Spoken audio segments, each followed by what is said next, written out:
Hey everyone, Mr. Happy here, and welcome to Mondays with Mr. Happy, aka Mr. Happy Mondays, the weekly Q&A show where you ask me questions and I answer them. Quick thing at the bottom, got some videos. I didn't get nearly as much done this past week as I wanted to.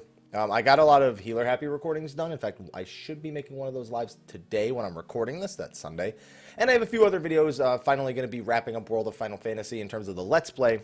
Although I still want to do some trophy guides for that game. I'm just like super behind and everything because I'm preparing for a few things here at the end of the month. Also, today's Sunday was a bit of a rough day for me. Took me a while before I could even get myself prepared to record this video today. I decided not to live stream today on top of that. I'm sure that I'll be able to talk about the details of what's going on with me sometime in the next couple of weeks. But for now, all you need to know is we got some questions to answer. I'm not live this time, so we're just going to do the questions over on the forums, and then that will be a wrap. So without further ado, let's get started. All right, so the first question, very basic one. Do you think they are going to add more ways to get Umbrite soon? Well, first they need to add more ways to get the oils, because the 210 to 230 step hasn't even seen any nerfs. And yes, I know it's not a bad step. You realistically got to do those 24 mans on the weekend, at least on Ether, for it to be at somewhat decent queue times. But yeah, I mean, probably both steps in 3.5, the 210 to 230 and the 230 to 240. I don't know if they're just going to cut the cost of Umbrites, or if they're going to do something else, maybe make them purchasable with Poetics, or I don't know. Their whole shtick with the newer steps is let's make it so that it's a super like forward way of doing it, and that's been the last, I think, 4 steps where it's, hey, they can spend tomes or they can do a quest of some kind. I mean, that's pretty much what the MO is at this point, because tomestones are just something you can do whatever you want playing the game and you'll get it done. It's not very intuitive, but at the same time, it gets people just progressing on it no matter what they're doing in the game. So I get where they're going with that, but I think with the Umbrites, they'll probably cut the cost, along with cutting the cost of the oils for the 210 to 230 step, probably in 3.5, which we're going to find out about soon. I'm going to guess the first 2 weeks of January for patch 3.5. All right, next question. Good morning, Mr. Happy. Good morning to you as well. 2 questions. First, I have a question in relation to last week's video. You said Warrior was the best job. Can you elaborate more? I main Paladin, love my hallowed ground, but hallowed ground. See, you do the same thing I do. It's not hollowed ground, like a hollow, like a piece of like a wall being hollow. It's hallowed ground, and I do the same thing. I pronounce it hollowed ground. I don't know what it is. I can't stop myself. I need to like do this every time I say the name. But I have a 50 warrior as well. I want to know why you think it's best. It's just got the overall, it's got the best utility of the 3 tanks. It's got the, I guess, the most easily achievable DPS numbers of the 3. And I know with Paladin being a somewhat simple job, that's a little bit ballsy to say. But the little quirks of Warrior are things that you eventually pick up on. As long as you have the basis of it, you can usually pick up on how to perform on it very well. And it's just got a great amount of self-healing, good amount of cooldowns. Home Gang, while it's no hallowed ground, it has a 3-minute cooldown, so you can use 2 of them per 1 hallowed ground. And you can pretty much, people make and abuse situations for that thing all the time. It's just overall, it just outperforms everything. And on top of that, if that wasn't enough, Storm's Path is amazing. It's better than both of the other damage reduction, like tank damage reduction ones that they have. Reprisal, of course, a little bit debatable, but because it needs a parry to proc, it's not as sustainable.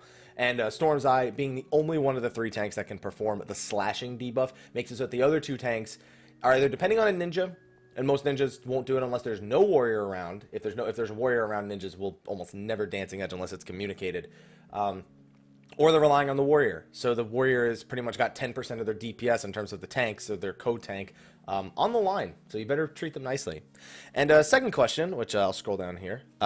Do you feel like the fan service dungeons and raids are better than actual brand new 14 content? For example, I found CT, ST, and WAD super fun because of the Final Fantasy 3 love, but Void Ark and City just not grabbing me.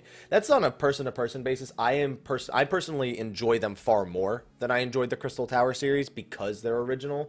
I mean, I pretty much had all the bosses guessed to Crystal Tower, minus the first 3, by the time Crystal Tower's down. So it was like, okay, well, what bosses are there? You have Scylla, you have, well, he was called the General, I believe, in Final Fantasy 3. That's whatever his name is, Labolus, that dude, the second boss.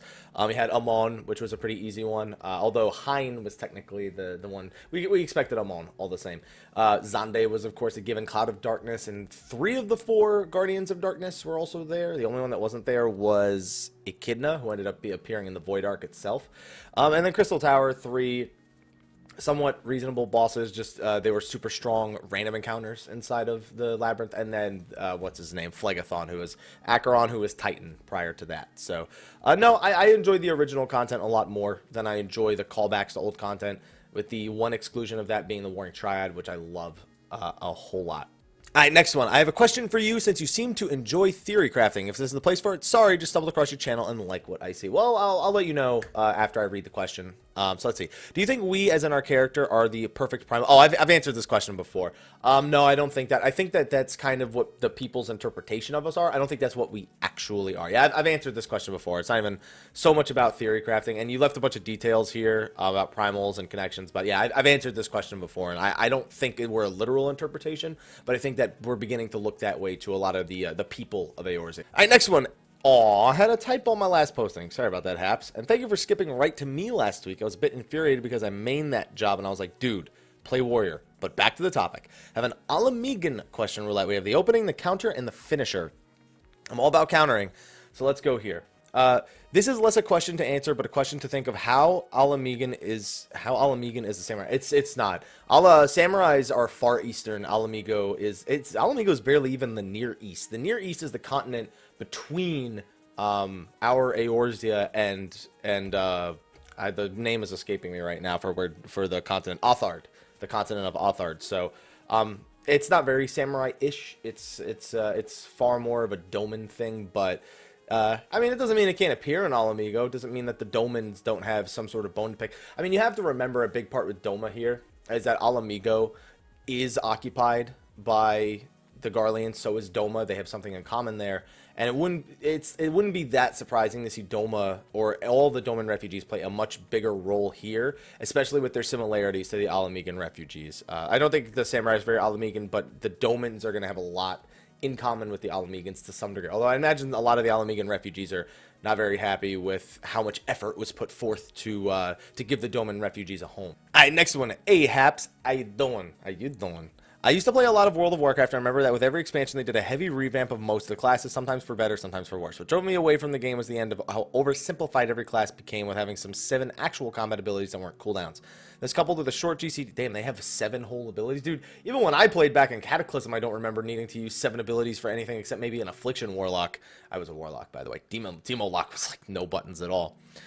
This coupled with short GCD led to an extremely boring play experience, as well as the feeling that button mashing any key would lead to max DPS. Yeah, I know that feeling.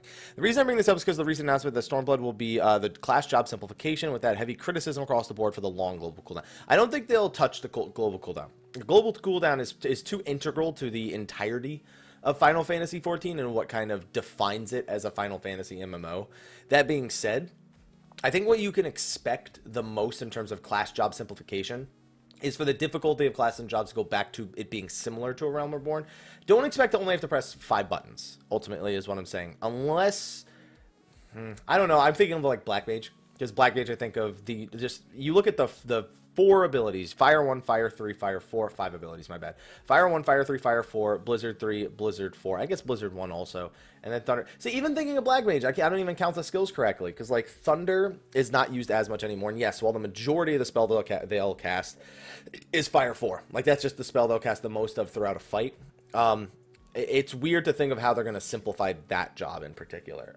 That's probably not the best example, but for Summoner, don't think it's going to go down to 5 or 6 buttons. That's a much different story. I think it's more along the lines of just making it so when they want to add new skills, they don't have to worry about it like constantly, like, oh, now I have 3 new buttons in my rotation. Then the next expansion, I have 3 new buttons. Think of it more like we want to make sure that the amount of buttons you press doesn't increase while giving you new abilities. That's really the best way to look at it, as opposed to like, hey, we're going to make it so we only have to press 3 buttons and then we'll add new abilities on top of that. It's not as severe, or at least we don't believe it will be as severe. I especially don't believe it will be as severe, and I don't think we'll shorten the global cooldown at all. Alright, next question. Hey, Mr. Happy, what's up? I remember you mentioning you want to do some shoutcasting for PvP games. Are those videos still in the work? With Feast Season 3 here, it'd be cool and helpful to watch some videos, hear your commentary. So the big thing I'm waiting for with the Feast is, well, for one, for more people to care about it, and for 2, really need the cross-server party finder, because I would love to hold a PvP tournament, but I don't want to just hold it on Gilgamesh, or I don't want to just hold it on Balmung. I want to be able to play with everybody. The biggest, okay, so there's still a problem after this. I want to be able to play with everyone, for example, on the Ether Data Center. I want everyone to be on the Ether Data Center for the entire tournament. The problem becomes is that that's only half of the North American data centers. I mean, what about the Primal data center? And yeah, I know some people go like, oh, maybe not as many people PvP there. Whatever, it's still about opening up the competition to everybody. And I feel like without some sort of regional tournament realm, there are issues in regards to the competitiveness of the game. PvP really needs to be available across regions, on top of removing that whole Grand Company restriction for the front lines. It just doesn't make sense to break it up per data center, at least for serious competitive sake, because it basically just gives you an extra 100 winners. That's the one main advantage that Square Enix gets, is that you get an extra 100 winners at the end of a season, because you have the North American ones divided. Europe's the only one that has the whole spirit of competition. That's because they only gave them one data center. That's not even like they did it on purpose. They're just like, well, I mean, for Europe, here's one. Here's one data center. And then here's North America. Here's two with like a bajillion servers. So, and then Japan has 3, and Japan's even smaller. So like I don't even know what the population density looks like over there, or the competitiveness of the feast. I just feel like they would need to do a lot to get me to the point where I feel like I could promote a serious competitive series with my commentary based on the feast, and I don't think they're there yet. I think it's going to be a long time before they get there.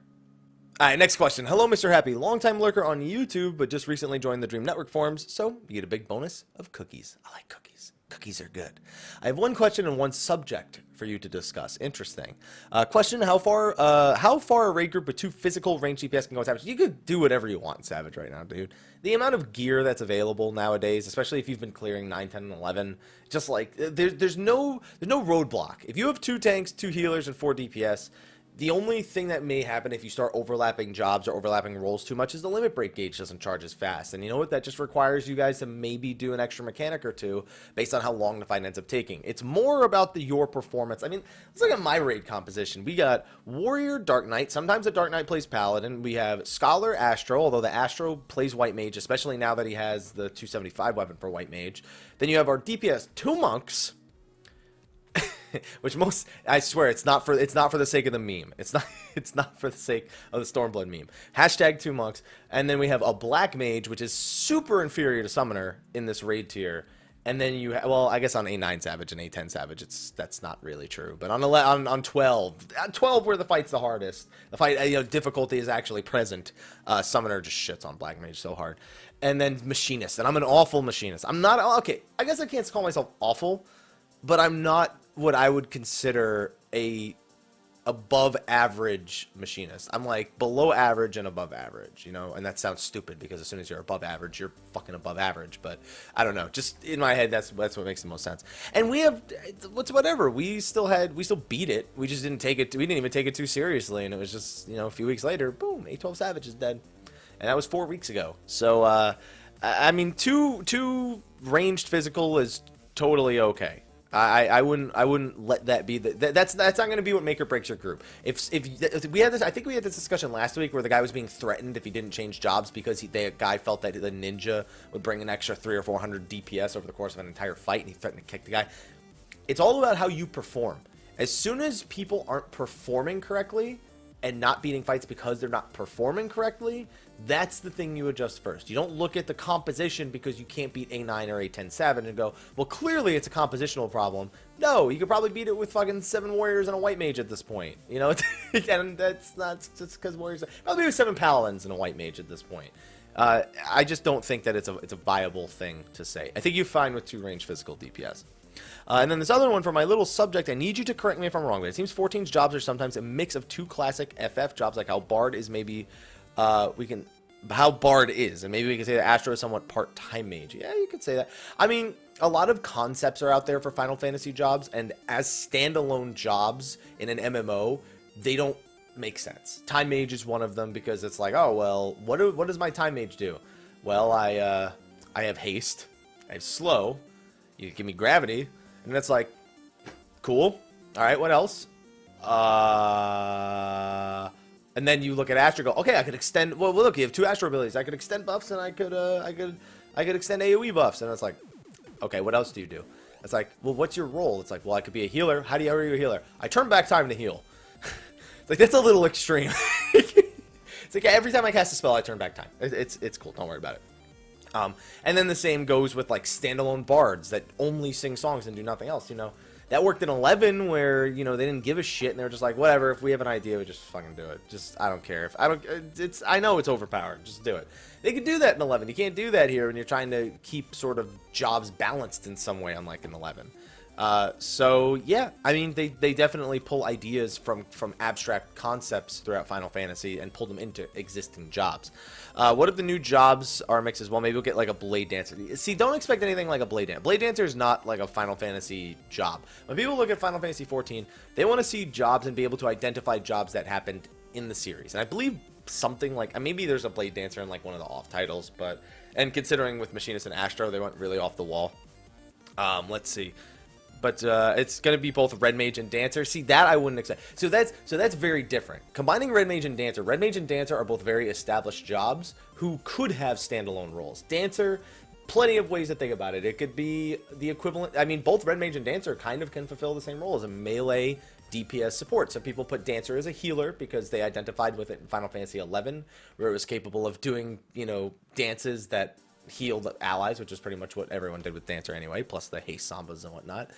And then Red Mage, same deal. A lot of people have the same idea, or it could be sort of like a melee support type job, almost like a melee category to what like bards and machinists are now. You make them a little bit weaker, but you give them a lot more supportive tools. And I don't think Red Mage and Dancer really have the same deal. Like Astrologian is a mage, at least. You know, Dancer and Red Mage are not that's a mage and a physical, or a mage and a support.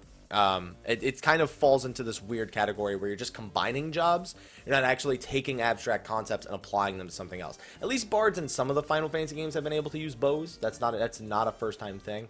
And same with Astro. Astrologian is known for sort of the celestial opposition skill, which is capable of legitimately stopping time.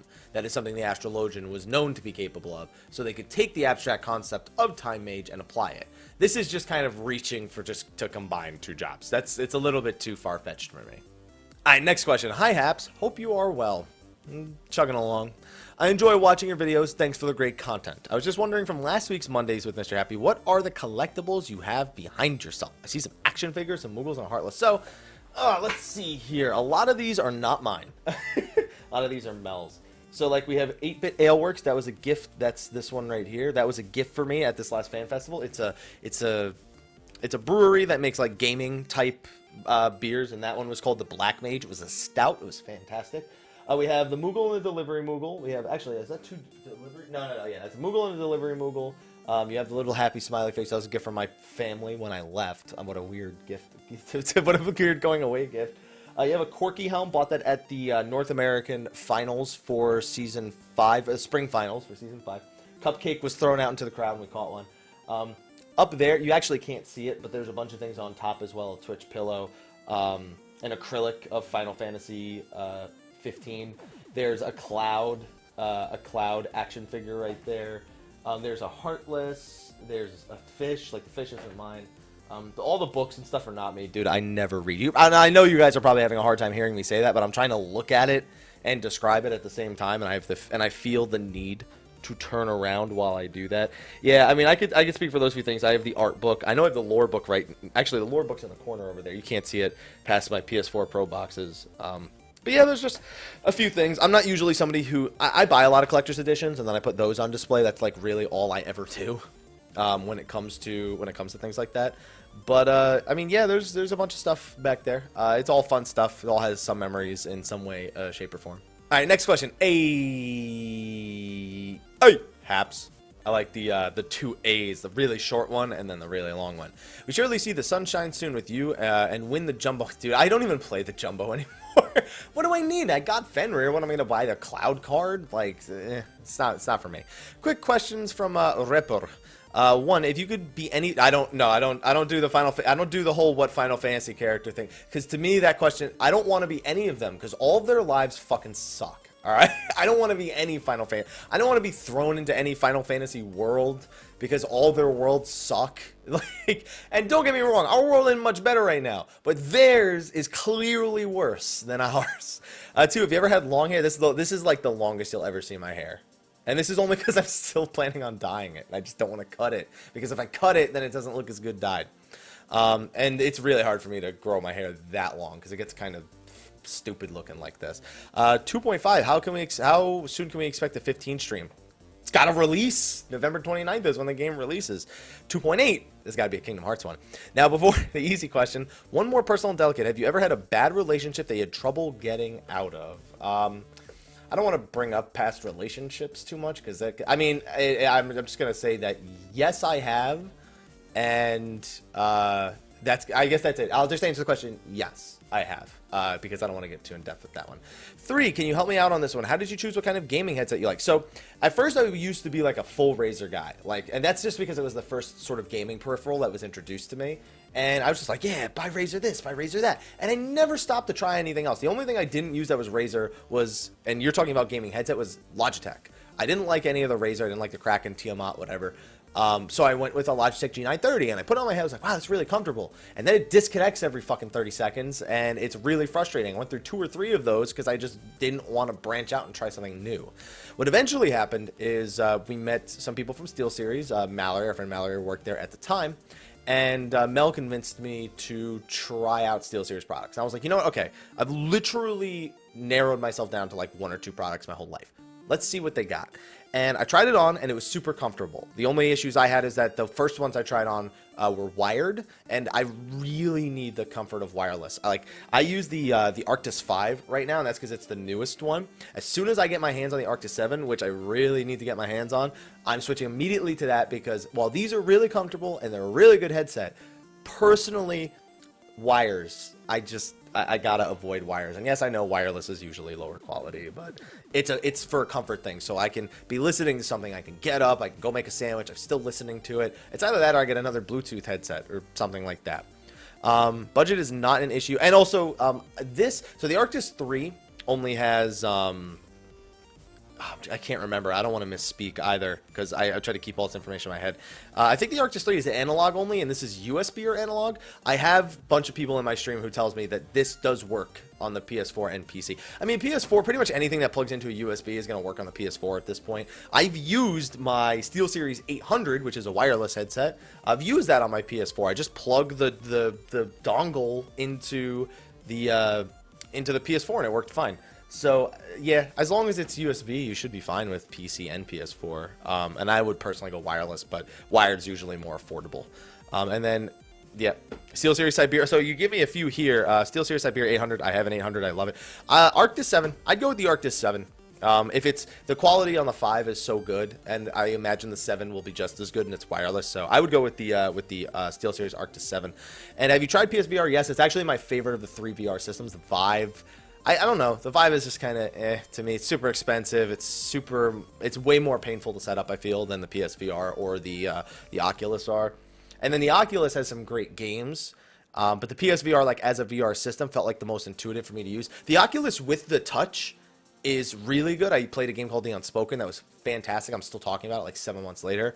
But I don't know about the difference like headsets for the VR. But the PlayStation VR was just one of the most comfortable setups of the 3 VR systems I've tried. And short bonus round for... no, we're not. Okay, how about this? He wasn't ready. There you go. I gave you the Kevin Hart voice one right there. Okay, that was a long one, so let's definitely get into the next question. All right, after that whopping round of questions, hey, Haps, it's been over a year since my last question, but with Stormblood very slowly approaching, I have a question. Okay, you're in the right place then. Scholar is my main for a long time, recently enjoyed Warrior. Man, you just know how to pick them. So I'm a bit worried about Yoshi P's statement that the 2 jobs are OP. The jobs feel really well designed without comparing them to other healers' tanks. What can I see do the Scholar Warrior to make them not so OP without destroying their... Well, for Scholar, it's about making the pet a little bit less effective, and maybe Scholar is too effective as a DPS and a healer at the same time. Those are really the 2 major points. Warrior, it's really down to, like, Storm's Path.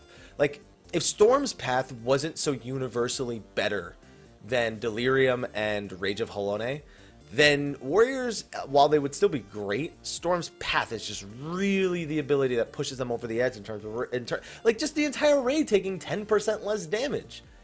Scholar's got to use an Aetherflow stack to do that with Sacred Soil. Neither Paladin's got Divine Veil on like several minutes cooldown, whereas Storm's Path you can have 100% uptime.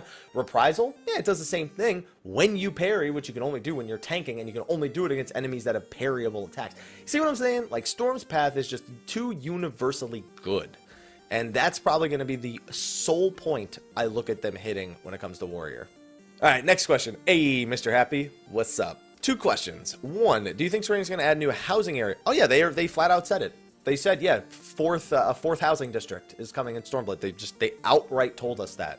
And question 2, as someone who is pretty self-conscious IRL, it annoys me that the trait carries over to actual games. Trust me, man. Listen, I know I do this for a living, but the whole real-life traits coming into your online persona, trust me, I know all of that. Let's see. I have now started to level Astrologian and enjoy it even more. So my question is, do you have any advice for endgame healing so I know what I'm getting into? I'm a main bard, but I want to try endgame as Astrologian to feel more confident in my roles. First of all, you already have the right idea. You want to feel more confident in the role that you already main by playing a different role. One of the easiest ways to gain perspective on how to play one role is to watch that role from the outside by playing another one. Tank, healer, even playing a ranged physical versus a melee, or even a magical DPS versus the melee. I guess the biggest advice is to communicate with the co-healer. Don't just go into a group and just assume the other guy knows he has certain responsibilities, and you assume that you know your own. The biggest thing is clarity. Hey, during this phase, the tank is taking a lot of damage, and the party's taking a lot of damage. I'm gonna sucker the party. I guess in your case, Astrologian. I'm gonna put an AoE shield on everyone. Let's just assume you're nocturnal for the sake of this example. I'm gonna put an AoE shield on everyone, and I'll have essential dignity for a burst heal on the tank. The other guy goes, all right, cool. Let's just assume it's a white mage because you're nocturnal and odds are you're not going to be with a scholar. It's like, all right, cool. I'll have Medica 2, and then for the one dude that takes extra damage in the raid group because of some mechanic, I can Tetragrammaton that guy. All of a sudden, you've just communicated this. If you don't communicate that, what ends up happening is both healers go, okay, party's going to take damage, that dude's going to take damage, tank's going to take damage.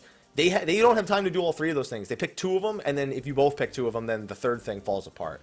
So, communicate. That would be the #1 thing. Also, as Astrologian, don't sit on your cards for too long. Make sure you're making quick decisions about how to use your cards.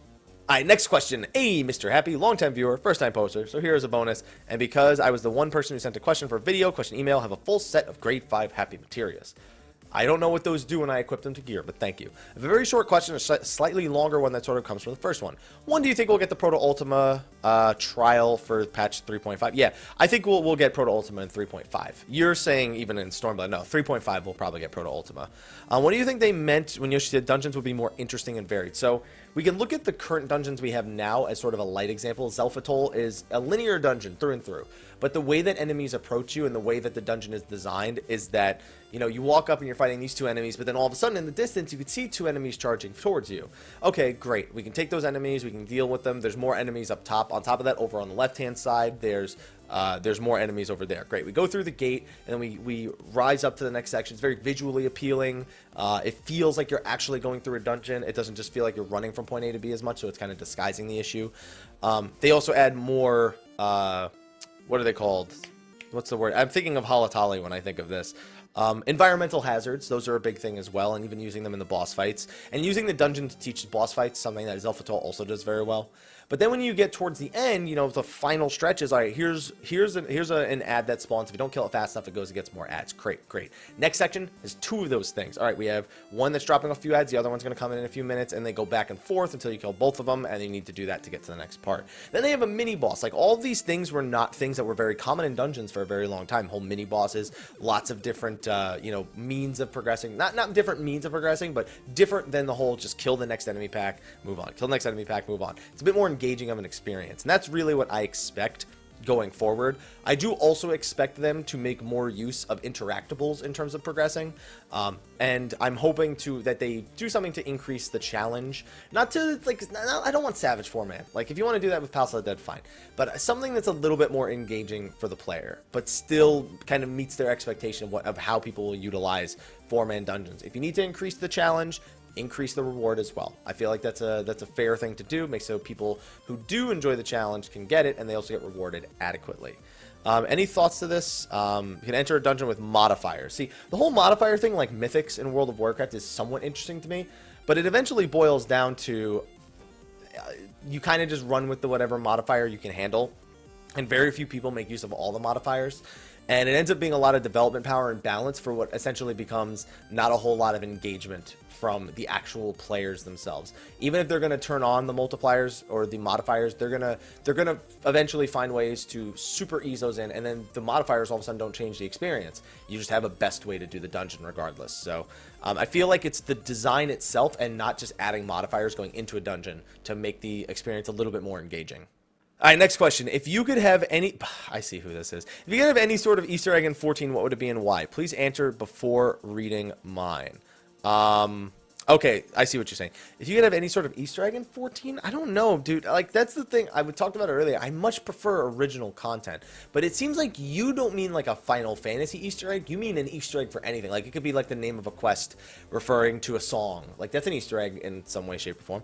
I don't know. I don't really, like... I like to be surprised by those things. If I anticipate it or I wish it, and then it happens, I'm less excited by it. I always want to see an Easter egg for the first time and figure out it's an Easter egg. Be like, oh, that's clever. If I'm the one who thought of it, it's not clever anymore. It's like, oh, well, I mean, I thought of that. So, cool. Let me see what yours was, though. My Easter egg would be the fight against Jormungand in a prison with one NPC named Dave, dressed as, oh, God, GM Dave. Good old Final Fantasy XI's GM Dave. I'm sure we'll see a GM Dave meme at some point. Next one. Greetings, Mr. Happy. Brusef here from Adamantoise. Hello, hello. Here's an Adamantoise minion mount. I just bought the mount not too long ago. And a companion that you can summon and fight by your side. P.S. Limited edition turtle soup is no longer available. Sad face. Quick question. What is your voice chat service of choice and why? TeamSpeak. I don't set those things up. I could use whatever as long as it works. My raid group uses TeamSpeak. I'm fine. I've used Mumble. I've used Ventrilo. I've used... Discord's my least favorite, by the way. I've used curses. If I had to choose, if I was going to use one, it would probably be Curse. Because the whole team, like, I've had so many issues with TeamSpeak, Mumble, Ventrilo, and Discord over the years. For Curse, I've had like one or two minor issues that I realized was me being stupid. So I could deal with that. And what's my reward, by the way? Over 500 people from Adamantoise have a simple request from us to you. Can you give us your best tender lamb? I don't know what that is. I don't know what a tender lamb impersonation is. That the goat that screams? No, it's not. I don't know what that is. So I don't think I can can do that adequately. All right, next one. Hello, Mr. Happy. As a coffee drinker, how do you feel about franchise coffee shops like Starbucks and The Coffee Bean? Well, they're good in a pinch. Like, if I didn't do what I do now, like if I worked at a normal job, I probably wouldn't want at 6 a.m. to wake up in the morning, grind coffee. I'd probably just want to, go to the office, get things ready, to hop downstairs, grab something, to keep me awake during the day, and then go back upstairs.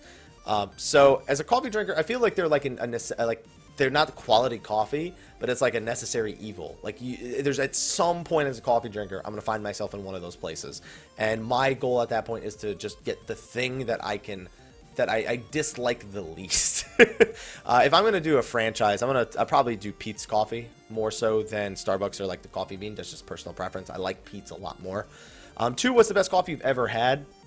Man, so I like to drink my coffee black, and for that reason, I don't really pick things like a white chocolate mocha. Like, a white chocolate mocha is like a dessert to me. Like, yeah, it's caffeine, but it's more like a treat. And I don't like to count those because that's not really coffee. That's like a bunch of shit with coffee kind of poured on top of it. So if the best coffee I'm going to try, man, I don't think I'm going to remember the name of it. But the best coffee I ever had, I was talking to somebody who ran a business. I'm not going to go too much into it, but I was back in New Jersey. And he gave me this this foreign coffee. I don't know what the name of it is. It was just unpronounceable to me, and it's not the one where it's like steeped in manure or whatever the hell those are called. It was just something really unique and foreign, and I tried it and I drank it black. I just started drinking black coffee. That was easily the best coffee I've ever had. Second best was our August flavor for Hap Coffee. I mean, the other ones after that have still been good, but the August flavor, I can't remember what it was, but it was good. It was good. All right, next question. Hello, Mr. Happy. I just want to thank you for the content you put out there for us to enjoy. Thank you for watching it. If you didn't enjoy it, I would be much less motivated to make it. I have a bunch of questions centered around jobs, classes, and soul crystals. This is a bit rambly, so I put the bulk of my line into these 3 into the spoiler tag. Feel free to skip that if you desire. I'm going to, because the one guy who I did spend a lot of time answering this question, they were just like, chain questions, so it was pretty easy to get into them. So wow, you have a lot of questions. All right. 1, how important is the soul crystal to the warrior of light is fighting his job? Is this explained anywhere? No, that's just their means of sort of picking, of you narrowing down a profession. 2 is the distinction between a class and job based in lore. Do you feel like the classes are very general, jobs are very specific? Lore-wise, that stands true as well. The description of the machinist soul crystal is that it is pristine, no historical data has been etched onto it, and the other soul crystals aren't like that. Probably because the idea of being a machinist is, it's a very man-made profession, a job, if you would say, obviously.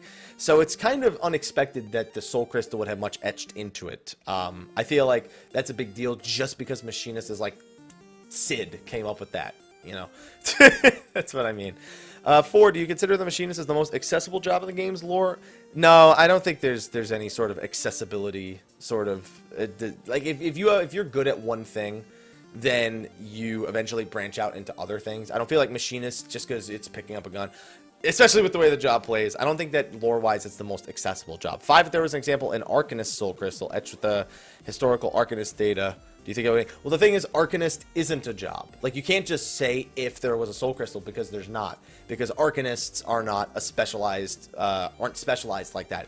They're a broad class. They fill a wider audience of potential people to participate in it. And so when you can focus down into a summoner or a scholar, that's where the soul crystal comes into mind. Now, of course, design-wise, if they had decided that Arcanist was going to be the name of summoner in Final Fantasy XIV and Arcanist wasn't a class and it was a job, then yeah, it would have had a soul crystal. But you can't just say if there was an Arcanist soul crystal, because I could say, what if there was no machinist soul crystal? Then what does that change? Then, you know, you have to answer that as well. It's a what-if scenario, and it's not really applicable to the game itself. And 6, lore-wise, is machinist weaker? No. None of the jobs are stronger or weaker than each other. They're as strong as the masters that hold them. And you as the warrior of light are one of the masters that hold them. So if you're a worse machinist than you are black mage, then as a warrior of light, then it's weaker as a job. But not lore-wise. None of them are like stronger or weaker than one another. Alright, next question. Sabre. After all these boring, just do your daily relic step where you only need some tomes, are you also missing good old orange? No. Absolutely. There's no thrill in me getting an Atma. There was only relief. Like, oh, thank God I'm done with that. And that's not really a good feeling to capture in a player who you're trying to get engrossed in your world. You're instead just making them glad they're done with something. Not happy. They're not like, ah, yeah, great, awesome. They're like, for the love of God, it's finally over. Like, that's not a response you want to get out of your viewer base, or out of your player base. So my question is, why are they making these world quests so dim? I mean, I just discussed that earlier. It's because they want you to have a focused means of doing it slowly, and then they, oh, sorry, Aloha, what are you doing? Meow. I think Aloha wants out in the middle of a question, so let's give him what he wants. Here you go, Aloha. There you go. Boop. All right, he'll want back in about 30 seconds. Just saying. So anyway, as I was saying, they do it so you can do anything instead of grinding your mind out. You could progress in any which way you want. It leaves open the doors. Is it as exciting? No, but it's definitely better than RNG. And I would just say, yeah, it's there for that reason. The people who it's pertaining to are people who play the game at various amounts of time. Some people play for 1 hour, some people play for 4 hours, and some of them raid for that 1 hour, do Savage, and some of them do casual dungeons and talk to friends for 4 hours. And either way, both of these groups can make some degree of progress based when they do these steps like this, because they're just getting progress for doing the things that they want to do when they're playing in game. All right, it looks like they had a follow-up question. So I was going to ask 2 questions in like one post, but to avoid you skipping over text because the post is too long, I thought let's make 2 small posts. Anyway, I need your help, but let me explain first. 87% of the time, I'm solo queuing experts. I'm like this.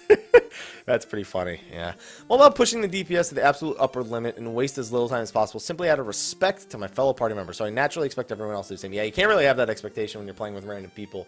That's like me going to an amateur soccer league, sorry for you Europeans, amateur football league, and taking it super seriously, and I'm upset that the other amateurs may or may not take it as seriously as me. You just, not everybody's motivations are driven to be the same degree.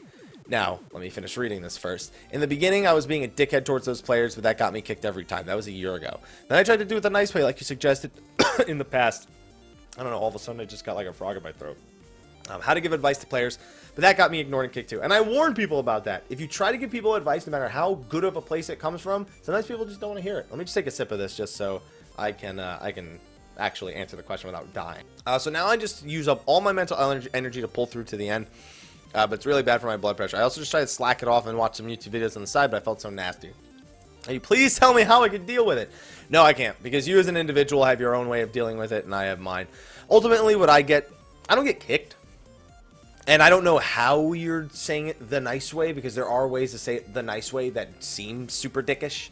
So, no, I can't tell you how to deal with it. I mean, it seems like you just gotta... It looks like the best way you could do is pull all your mental energy to pull through to the end, and you be the bigger person. You impress them.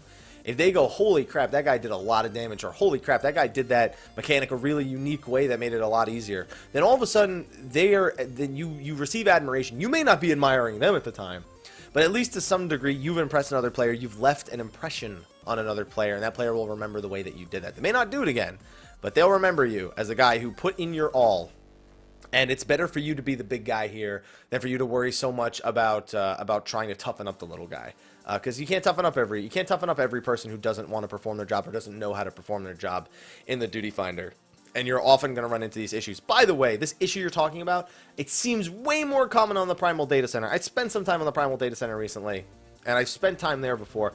And I feel like all of the instances I get, or at least most of the instances I get, more than 51% of the instances I get on Primal Data Center, I feel like people are not trying to perform as much. I don't know if it's just because I'm so used to Gilgamesh's and like this is what like it's like for most people, or if it's just because there's not as many hyper competitive servers there that people it just doesn't feel like the duty finder gets taken nearly as seriously on the Primal Data Center. It's just my feeling. I'm probably wrong. But that's just the way I feel, man. So God bless you, and I hope that you can impress some people with your sick deeps. All right, next question. Hello, Mr. Happy. I hope you're having fun playing 15. I am, but it's just the demo. I need the whole game. Here are my questions for this week.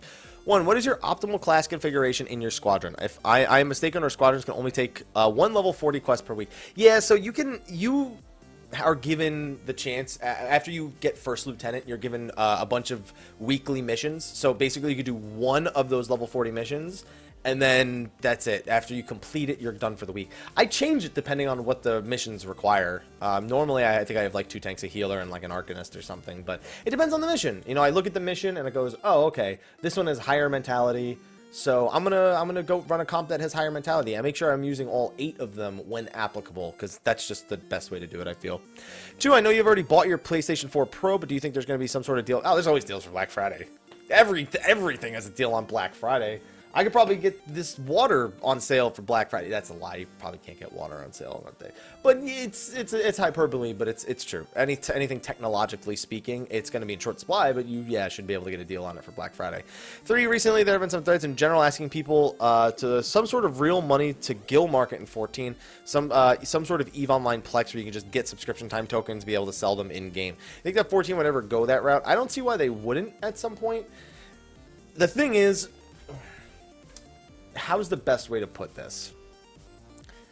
Ultimately, if somebody wants to convert their in-game guild to real money time, like to pay for their subscription, they will find a way to do it. Just because it's not supported in the game and it could get them banned, doesn't mean they won't try. Trust me, I've seen the Party Finder before. So I wouldn't be surprised to see them go that way, especially because the best stuff can't be bought with Gil. Only, mostly glamour stuff. But then even when a new raid tier comes out, that stuff, the people who are taking that part seriously, where they're trying to get all the items so that they can progress, they're gonna prepare for that ahead of time anyway. They don't need this whole real money to Gil Market in order to progress, in order to get like world first and stuff. They might do it if they're given the opportunity, because it's probably an easier route than doing sales every week to prepare for the next raid tier. But ultimately, the people who need it the most are going to use it the most. And there's just not enough things that really matter that are worth Gil in this game for me to really feel too bad if they were to do this. Like, it is what it is, and I wouldn't be surprised if they go this route at some point. Next question. Hello, Mr. Happy. This is Final Sim, and welcome to my question on your channel. I like how at this point, like 3 or 4 questions a week are like memes, like the same meme as it is every week. Hey, it gives me something to look forward to. I know kind of what to expect in that case. With a mid-course static, as in 3 times a week gameplay, 3 hours at a time, so 9 hours a week rating. How long do you think it would take to clear each of these? So with that, you could clear A9 and A10 in a week. Reasonably, if everyone in the static performs at a somewhat acceptable level. 11 might take you could probably do all of 11 prog in a week, assuming that you don't mess up on 9 or 10 too much and you get into A11 quickly. 12 would probably take you a couple of weeks. Thinking of just that whole time frame that we've sort of stamped out based on the skill of players. Probably do it in about a month to a month and a half, reasonably, but that's only if people don't fuck up constantly. That's the number one thing. It's not just, hey, if you put in the time, you'll get there. It's over middle core. I don't know the quality of the player for the sake of this question. So that calls a lot. That's the big thing that becomes a deterrent in my predictions. So just keep that in mind. We cleared Sophia Extreme in 2 days and A9 Savage in like 10 days. Yeah. So like I guess maybe I should have read that first. That it's gonna take a while. If it took you 10 days at 3 times a week, which means that it was 3 days a week, which means it took you pretty much just over 3 weeks to do it. It's gonna take a while. It's probably gonna take up until just near the expansion's launch in order for you to clear everything. Oh, hey, this is the last question. I wasn't even keeping track of how many questions there were. I answered a lot of them this week. Hey, Haps, just got monked to level 60 and would like your advice. How am I supposed to use form shift and perfect balance? So first of all, I would recommend that you just legit look up a guide. I have made a video on a basic monk rotation. I would highly recommend you look at that because otherwise I'm basically just doing it again right here. Form shift you use at the start of a fight. You always start in co-whirl stance to start with a demolish for your opener, or just to even, it doesn't matter, you're just trying to get a stack of grease lightning as your first global cooldown. That's the most important thing. Supposed to AoE. Most people as a monk, they have Howling Fist, you have Elixir Field. And then all they do is they just start replacing their snap punches with with rock breakers when they're trying to AoE. They don't do. It's very rare that you'll see a monk use the TP to use Armor the Destroyer. They'll mostly just replace every co-whirl stance ability with rock breaker if there's enough targets. And does Dragon Kick buff my dots? No, Dragon Kick only buffs physical damage. The only type of abilities that buff dots are Trick Attack. I'm trying to think. Is it just Trick Attack? Something doesn't feel right about that. I feel like I'm missing something. I guess Foes would work on Thunder. Or Summoner Dots. So Foes works on that. Foes doesn't work on other dots, though. So, yeah, I think just Trick Attack. I think well, we're talking about debuffs on targets. But yeah, Dragon Kick doesn't affect your dots. None of those, like, piercing, blunt, or slashing debuff abilities, none of those increase dot damage, so no. Hopefully that's a decent enough. Oh, and for perfect balance, by the way, normally you'll do 2 co-whirl stance, 1 Oppo, 1 Raptor, and then another co-whirl. That's usually how it'll go. You'll usually want to end it with co-whirl, but there's a way to use perfect balance mid-fight that isn't just to get stacks back. That's just what most monks end up using it for, because a lot of fights nowadays, they jump and they're stupid annoying. But anyway, I'd recommend looking at the guide, but even then, I'd probably Google more information, because that alone, those questions alone, kind of just something that deserve their own video and their own full explanation. I can't give that to you on a Mondays with Mr. Happy. But anyway, that's going to be a wrap for this week's episode of Mondays with Mr. Happy. Once again, let me turn this off so I can do the video at the bottom thing. There we go. Video at the bottom. Boom. There we go. I don't know what videos I'm putting there. Maybe one of them's going to be, at least one of them's going to be Final Fantasy 15 gameplay. So hopefully you can take a look at those. Like, favorite, subscribe, share. And again, thank you to our Patreon supporters that have been with us the last couple of months. Those of you who pledged at least $25, I have contacted you on Patreon to let you know that we do have a shirt available. It is the Hap Dwayne Christmas shirt. I'll put that in the description of the video. If you pledged at least $25 prior to this month, then I will handle the cost of the shirt. And thank you to those of you who did do that. Thank you to those of you who have been supporting it, even if it hasn't been $25. All the support on the Patreon is always welcome and appreciated. Anyway, I'm going to get going. I'm going to get this taken care of, rendered. I may not do as much editing work with this one as I normally do, just because I'm pretty exhausted right now. But hopefully you guys understand, and I will see you guys this week. We have a couple things. One, we have a sponsored stream tomorrow, Monday, well, I guess today is when you're seeing it, for a game called Twin Saga. It's an MMO. I'll be playing it for 3 hours. It's sponsored. I'm being paid. I don't know if I'll like it or not. I haven't played it ever before. Looks very anime, but that's what we'll find out. You know, either I like it or I don't. I was sponsored for 3 hours to play. Let's find out the hard way. whether or not I like this game. And then I'm going to make a video on it at some point as well. But anyway, just wanted to do that quick announcement. I'll probably do a more formal announcement Monday morning to let people know it's going to be sponsored and all that other stuff. But anyway, thank you for joining me for this episode of Mondays with Mr. Happy. I'll see you next week. Don't forget to ask your questions and the Dream Network thread below. Thank you, and until next time, take care.